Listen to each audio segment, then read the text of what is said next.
and frankly, I had the troops in mind the entire time. I wanted to educate them specifically about what I knew as the communist or Marxist roots of the current progressive social justice activism that were dividing the military. And we spent an immense amount of blood and treasure during the Cold War fighting this very ideology. To have it just wreck house in this country was a really sad thing and frustrating thing to see. And I knew exactly what it was. Not everyone did. And so I thought, you know, I'm uniquely situated. I have a unique vantage as a commander in the military. I'm going to make this, although it's about a political ideology, it's not intended to be a partisan work. It never was intended. I was later painted as kind of a partisan activist. But I wasn't. I was about keeping partisanship out of the military. That's what motivated me to write the book. And in fact, it generated a dialogue. And I think it's done an important work. It's been valuable.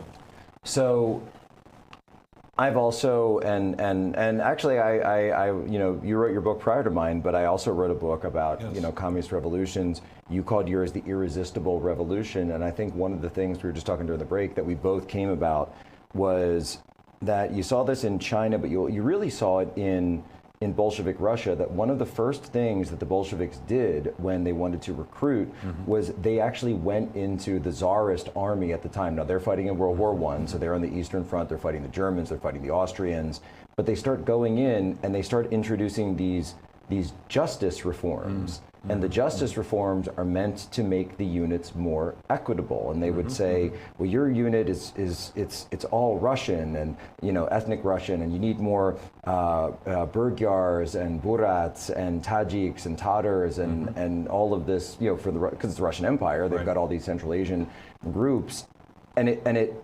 almost changed the entire character. It destabilized those units. And then when the unit became a less capable fighting force, they went to that unit and said, you know what, perhaps your real enemy isn't the Germans, perhaps your real enemy is back home in the capital. And I realized, exactly right, looking at it, saying, my gosh, these aren't similar tactics, these are the same tactics. Same playbook, same spirit that motivates that work.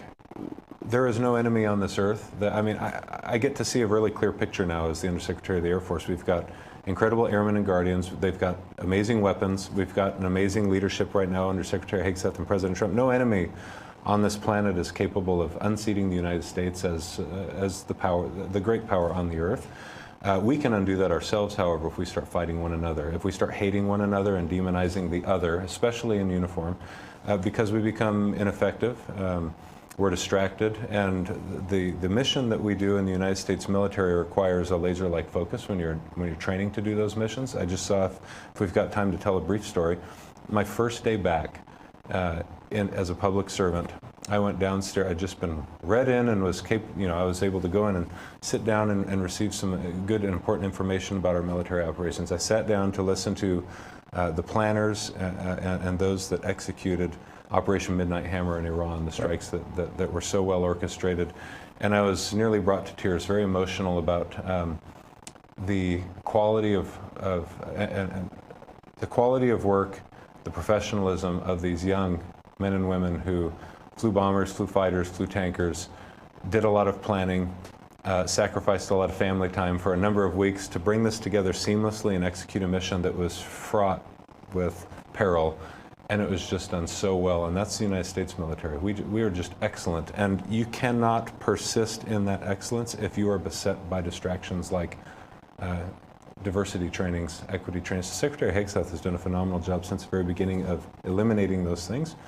And I'll tell you, it's my sense that our troops are very happy that that there is a return to a focus on warfighting. That's why they signed up in the first place. Well,